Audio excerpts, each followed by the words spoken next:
yes, it's time to do an icon today. Oh yes, we are here to do another top 10 songs of a particular artist, and we are here to do Michael Jackson, one of the biggest legends, one of the biggest icons in music history. When you look back at some of the footage and some of the crowd sizes, the mammoth size support that this man had for his music, the legacy lives on for years and years and years. He truly is one of the greatest pop artists of all time, and I think a lot of people wouldn't be too mad at a statement like that, considering even across multiple different countries the size of support that he had for his music.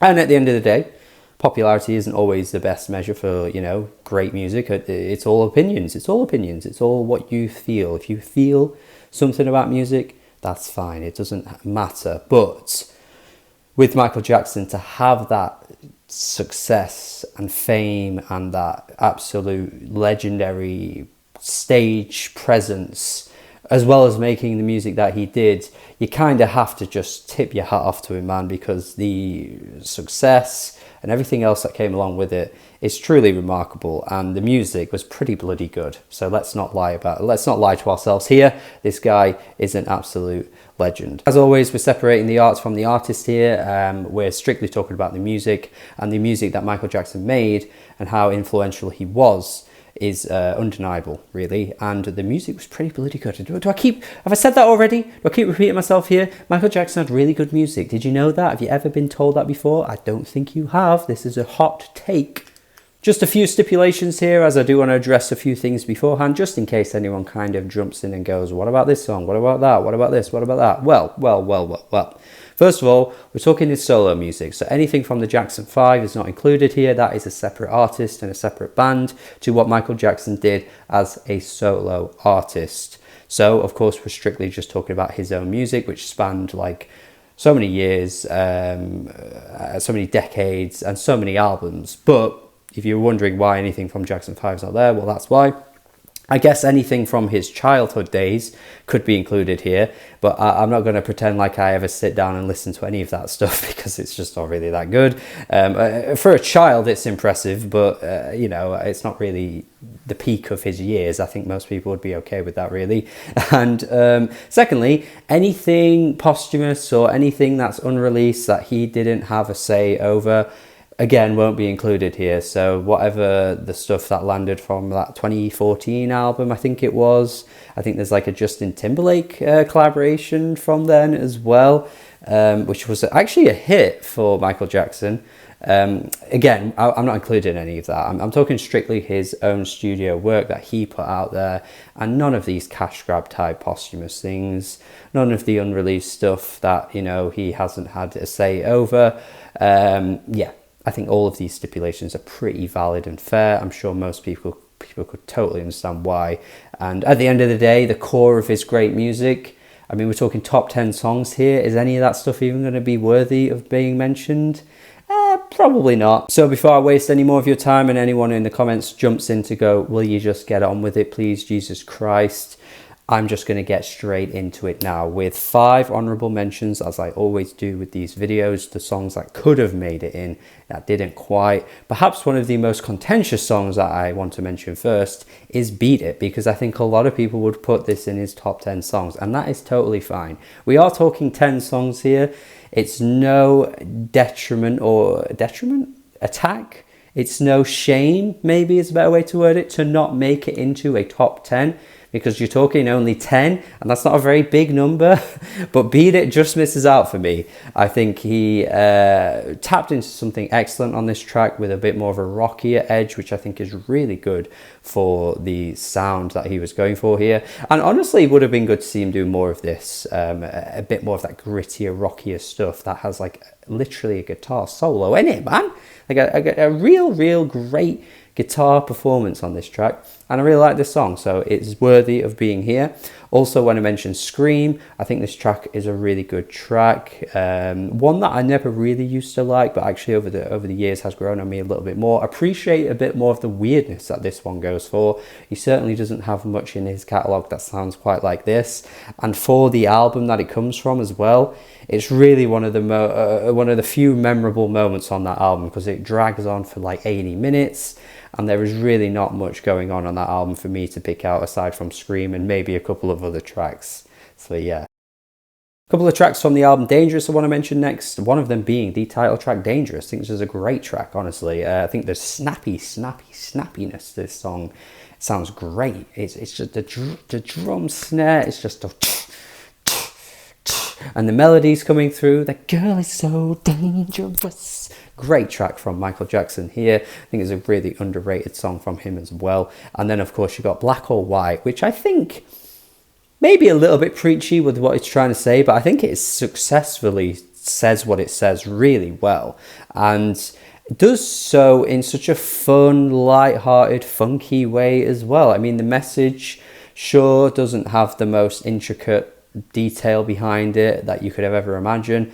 There are certainly a lot of songs, you know, from the soul era in the 70s and 60s that, you know, talk about race and social issues in a much more pertinent way, I think you could say. And then, of course, a few years after this song, you've got a lot of politically charged hip-hop coming through as well, that, again, could present these messages in a bit more of a pertinent way. But it doesn't undersell what he's doing on this track here. I think it's a really well-intentioned, well-messaged track that is done very well and is good. So there you go. Certainly better than some of his other preachy stuff that has come across his career.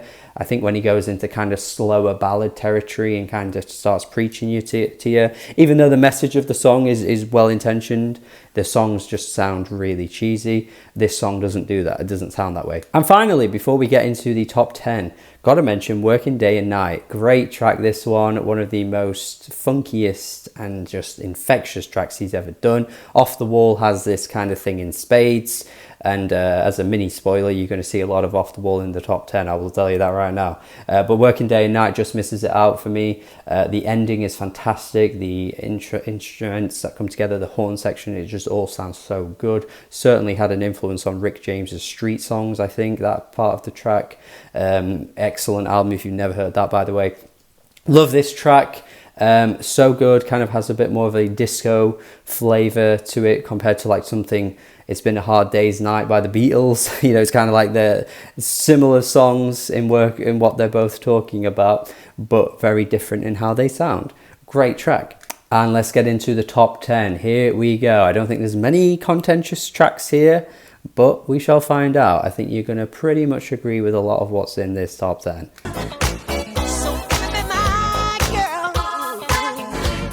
Starting with Baby Be Mine. Mr. Fantano, I'm calling you out right now. I saw you say this was elevator music. What the hell does that even mean, my friend? I don't know if that's just a very American thing, but in the UK, as far as I'm aware, that you don't really hear elevator music very often. You ain't listening to songs in lists. You just stood awkwardly with some random person and you stood really close together and it's silent and everyone kind of just does that little like looks, you know, awkward.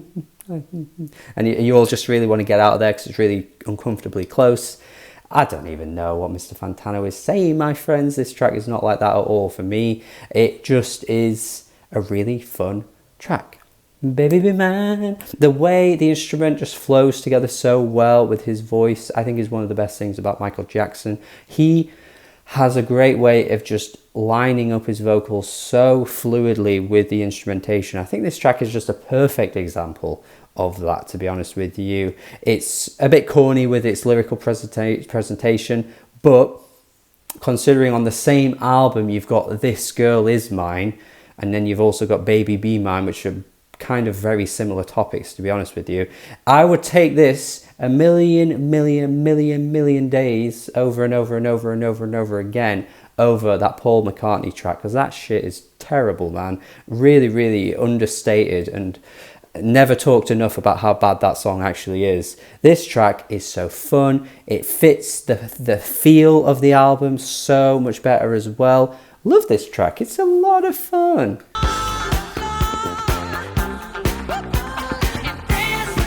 Another track that offers a very similar thing, although this track just goes a little bit harder. You know what I'm saying? This track goes hard in the paint. Get on the floor and dance with me. With Michael Jackson here, just again, similar to Working Day and Night, just the funkiest, most infectious groove you would ever imagine, with one of the most excitable vocals you could imagine as well. His vocals over this track are just so good. He reaches just such unique notes that, while a lot of other singers can kind of go into their falsetto, he has this kind of like mid-range sometimes where it's not quite falsetto and it's not quite anything else, and he just kind of slips into it so well, and his vocals just sound so good on this track. The production is excellent as well. The disco flavor is just so good. Of course, this album again has this in spades. It's just one of the most feel-good songs I think I've honestly ever heard from any artist. And the fact that it's only at 9 is quite something, really. But it just goes to show how good his discography is and his catalogue is, because this really, in a lot of artists' discography, would be probably top 3. The feel that you get listening to this track is just like no other. It's so groovy, so good.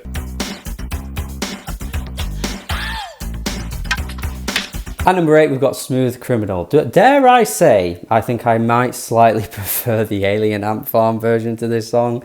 If anyone was going to come for my head in this video for any reason, it would be saying that. I didn't even have to say that. I should have just left that out, really. But I don't know, man. That Alien Ant Farm version is so good. But Smooth Criminal, of course, it's just excellent. The way this track kind of has this rumble to the beat, again, has a bit more of a rockier feel to it, like I was saying about Beat It. I suppose Bad as an album does have a bit more of that edge to it in terms of how it sounds.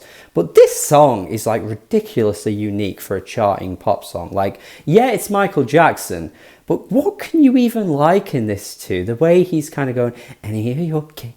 And are you okay? Are you okay? That whole section just sounds like nothing else you've ever heard in a charting single ever. That I just think it sounds so unique and so great. The chorus, like the actual chorus, is excellent as well.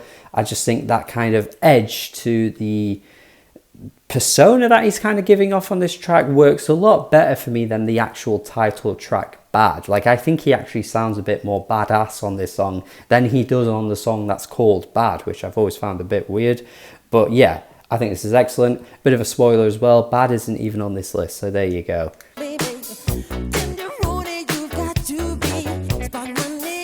Okay, this is the cheesiest song he's ever done. Like, there is no denying that. This song is so cheesy, and he just embraces it. And that's what I love about Puit Man.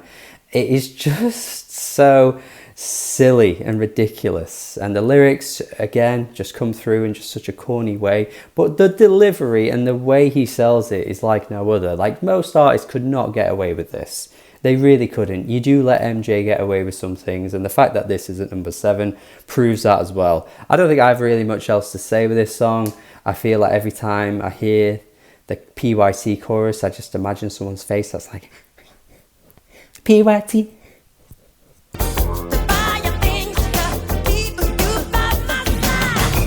Bit of a nostalgic feel for this one for me at number 6.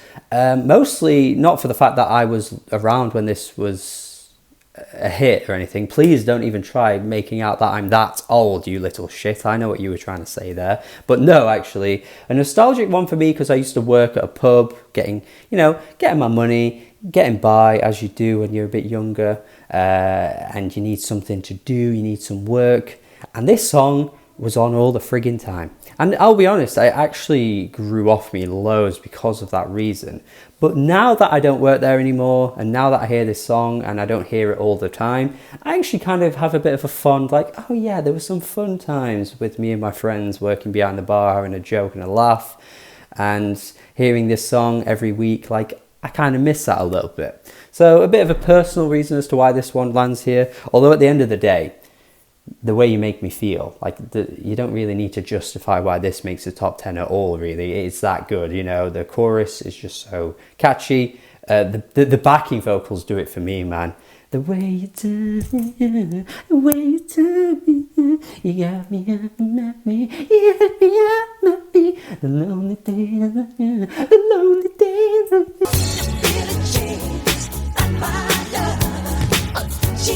You know, when I was putting this list together, I did think this one being at 5, while it shouldn't really cause too much of a fuss, could be a bit surprising for people. Because, obviously, it is so iconic, it's so excellent. But at the end of the day, I think a little bit of overplay has dropped this down a little bit for me. I've heard this song so much. I mean, of course, you're talking about one of the most iconic videos of all time as well here.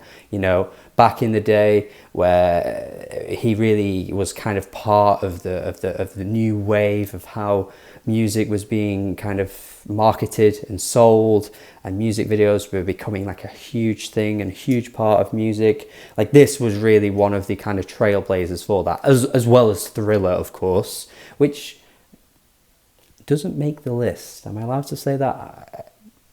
I'll leave that one out there too. But anyway, Billie Jean for me is so good. Just so good. A tabloid drama turned into a song, essentially, which I think honestly a lot of modern artists could do with using his methods here, because it doesn't really sound like you're listening to something like that when you're listening to it. It's just that good on its own. But, you know, if you got an artist doing kind of like a tabloidy drama song today, it would probably sound really cringe. And we've heard some mainstream artists try it as well, talking about how people perceive them and stuff, and it never really turns out too good. But this song turns out excellently. I think one of the coolest things about this track as well is how it quite clearly took influence from the Hall & Oates song. I Can't Get to That.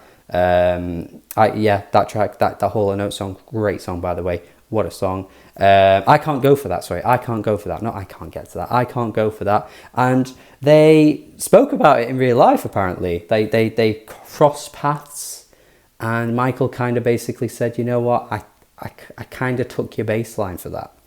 You know, I took the bass line from that song and it made it into this song.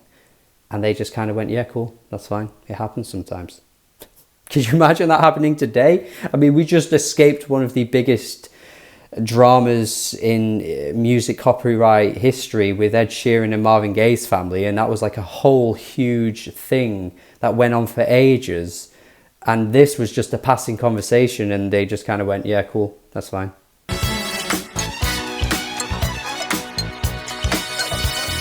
At number 4, just one of the best songs he's ever done, man. Oh my God, don't stop till you get enough. This song should not work for one of the main reasons that I think can sometimes be a crime in music, is when a singer is good at falsetto, and they just hammer it in and it just becomes so annoying. You know, Pharrell is a good example of that. He can do falsetto really well, don't get me wrong, but you know those songs that Pharrell does where he hammers it in way too much and it sounds ugly as hell, and you're just wanting to throw it away and get rid of it from your ears as soon as you can.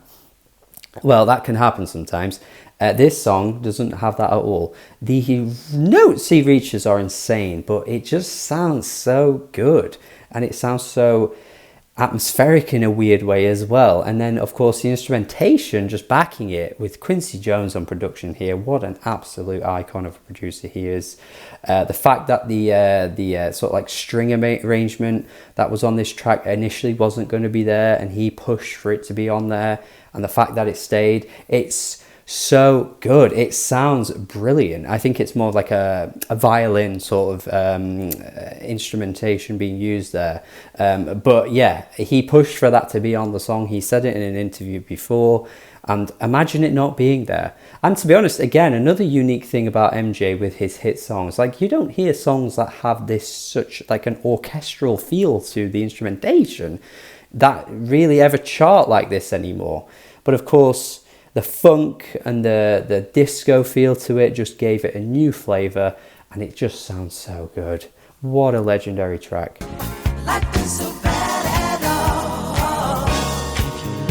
Number 3 though, we've somehow got 3 songs above that one, even though I absolutely went crazy over that track. But Off the Wall, Love this track. One of his funkiest tracks ever, one of his smoothest songs ever, and just an absolute 9 to 5 anthem that you just don't really seem to hear in music anymore, you know? It's Hit Friday. Let's just forget everything, lose all your inhibitions, and just go off the wall, man. And there's something just so great about it for me, this track. I love that messaging, but the way it sounds too, one of his best choruses ever, the melody he's singing on this track is so good to die for. His vocals are excellent. And again, production-wise, is stellar. Just how good this album is in terms of production blows me away every time. It caps off one of the greatest 5-track runs I have ever heard in my life. From track 1 to track 5 is on Off the Wall. The album is stellar, like absolutely unreal music that section is, and this caps that section off so perfectly. What a track.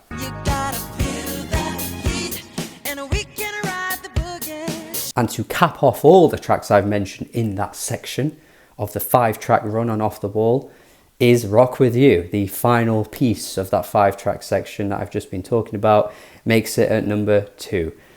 God damn, what can I even say about this song, man? Like, are you joking me? How does this song sound as good as it does? I do not know how they were able to put all of this together and arrange it so blissfully. It's a beautiful track, really, when you listen to the elements of the production coming through. Oh, God. I just die every time I hear this song. This is actually one of my most played songs of this year, by the way. Not because I was preparing to do this video in advance or anything like that. I've just been playing this song over and over again this year. That's how long lasting this track is. It is so good. And one of the things, again, that I think we've seen Quincy Jones talk about before is how the mind and the ears are always wanting something new or something fresh and something to kind of move a song forward. And just when you think this song has given you everything, there's a little added bit, or the instrumentation slightly shifts ever so slightly and it moves fluidly onto something new. And that was one of the best aspects of Michael Jackson's music, because of Quincy Jones's vision and how he saw music, made tracks like this just feel like it could go on forever. And the way it fades out at the end and doesn't really have an ending just amplifies that, really. It just feels like it could last on and on and on and keep giving you something new as the track moves on. It's so good. I love it. I love that aspect about it. And for a music nerd, shit like that just really tickles my fancy, you know? Love that. What a guy, what a legendary song. And while that could have quite easily been my number 1, and I could probably make a case for that being my number 1, really, we are now at the actual number 1. Ooh, yes. Ooh. This is the best part of this video. I've said this before about these videos, but because there's so many songs in an artist's catalogue, you sat wondering what it could be. What could it be? It could be any of them. It could be any of them. Well, let me tell you, number 1 is...